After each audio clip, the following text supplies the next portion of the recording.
Hey, salut tout le monde et bienvenue sur ma chaîne YouTube. Donc, si tu n'es pas déjà abonné, abonne-toi et like ma vidéo. N'oublie pas de la partager à tes amis. Et aujourd'hui, je vais vous parler de la sacro-iliaque. Donc, c'est quoi la sacro-iliaque? La sacro-iliaque, ici, c'est l'articulation qui se trouve à l'arrière, entre nos deux os costaux, donc nos deux iliaques. Il y a le sacrum et le coccyx. Et la sacro-iliaque, ici, c'est la petite espace entre. Et des fois, on a de la douleur qui émane de nos sacro-iliaques. Parce qu'il y a quand même un petit mouvement qui se passe de antériorisation, donc l'épine iliaque va vers l'avant et vers l'arrière. Quand on marche, par exemple, donc quand je fais l'extension, ma hanche va vers l'avant et quand je ramène le pied, ça va vers l'arrière. Donc, des fois, l'os peut être bloqué dû par un muscle, par un ligament ou il y a une mauvaise fonctionnalité au niveau des sacro-iliaques. Donc, si tu as de la douleur référée dans le bas du dos, peut-être ta sacro-iliaque. Donc, aujourd'hui, c'est vraiment des exercices différents de ce que vous êtes habitué de voir pour venir soulager les douleurs dans le bas du dos / sacro-iliaque. Donc, on va commencer par le premier exercice qui est vraiment un exercice de respiration. Donc, comme tous les exercices, la respiration a un impact majeur sur les structures. Comme j'ai déjà dit dans une autre vidéo, il faut aller voir la vidéo. Donc, le diaphragme, le muscle de la respiration, est relié par ses piliers via le psoas et le carré des lombes dû aux fascias qui ont en connexion, qui après s'en va directement dans le plancher pelvien. Donc là, on voit, on retourne toujours au niveau de notre plancher pelvien. Donc, quand on a une dysfonction au niveau de la sacro-iliaque, ça peut même venir affecter notre plancher pelvien. Donc, aujourd'hui, premier exercice, c'est un exercice de respiration. Donc, vraiment juste de se mettre au sol. Et aujourd'hui, je vais vous montrer un exercice différent avec les genoux à 90 et les hanches à 90 pour permettre de venir libérer le bas du dos. Donc, on s'assure d'avoir les genoux à 90, les hanches à 90. On va venir chercher le bas du dos pour venir allonger la colonne. Les pieds au mur, là, on va venir faire une pression vers le bas. Donc, je vais pousser dans mes talons comme si je voulais emporter les talons vers ma fesse, mais il n'y a rien qui bouge. Donc, je suis en isométrie, donc je crée de la tension sans venir bouger, sans créer de mouvement. Ce qui va me permettre justement de venir faire une rétroversion du bassin, ce qui va amener ma petite queue de chat, donc mon coccyx un peu plus vers l'intérieur, va venir basculer mon bassin. Donc là, j'ai le dos bien à plat, je vais avoir les bras de chaque côté ou les bras vers le haut, ça peut être un ou l'autre, dépendamment. La raison qu'on lève les bras vers le haut, c'est pour empêcher justement d'utiliser nos muscles accessoires ici au niveau des pectoraux et du cou lors de notre respiration. Donc, si vous avez tendance à respirer dans vos épaules, lever un ou deux bras, ça va vous empêcher de respirer là.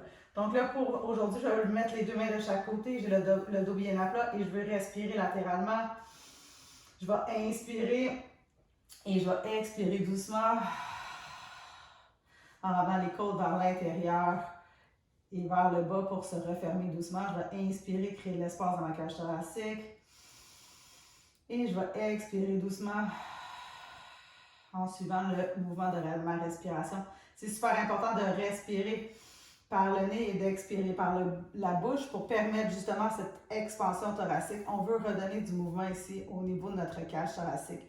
On a plein de petits muscles, nos intercostaux, donc entre nos côtes qui justement nous donnent du mouvement au niveau de la cage thoracique. Et si ces petits muscles-là ne travaillent plus, bien, ils vont s'atrophier, ils vont créer de la douleur, puis ils vont créer de la rigidité dans notre cage thoracique.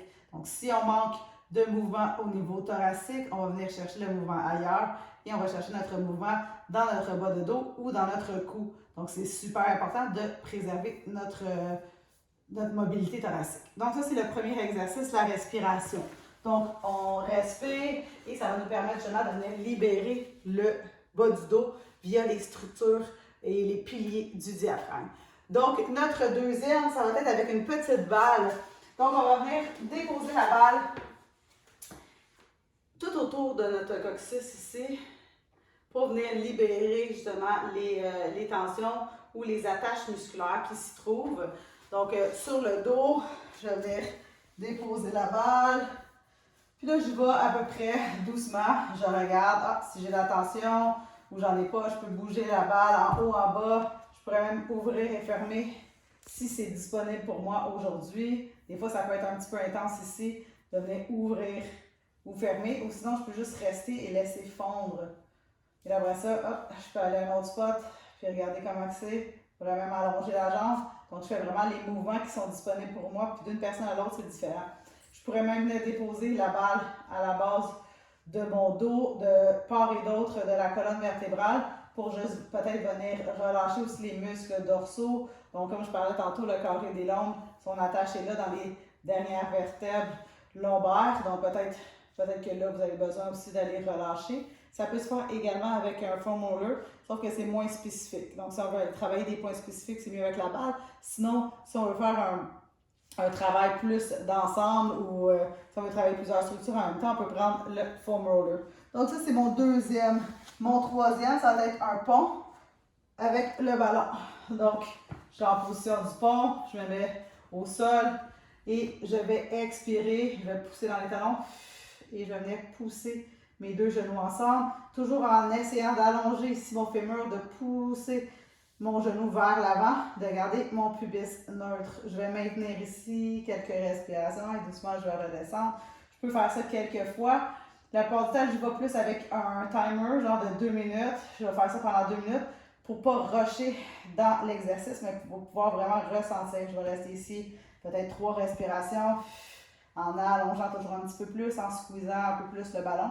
Si vous n'avez pas de ballon, vous pouvez toujours utiliser un coussin.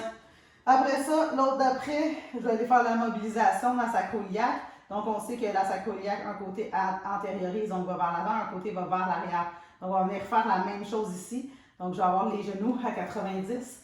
Je vais venir pousser sur ma cuisse droite et je vais venir tirer sur ma cuisse gauche. Et là, je fais le mouvement inverse. Donc, je pousse dans mon genou droit vers moi, je retiens avec la main et là, je fais la même chose de l'autre côté. Donc, vraiment, c'est un cisaillement. On va rester ici.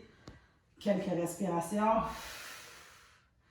Toujours en prenant de grandes et profondes respirations et on relâche. On va venir faire la même chose de l'autre côté. Donc, je vais venir pousser à gauche, tirer à droite et vice-versa. Donc, hop. Et en même temps, ça travaille les abdominaux lorsqu'on fait de grandes et profondes respirations.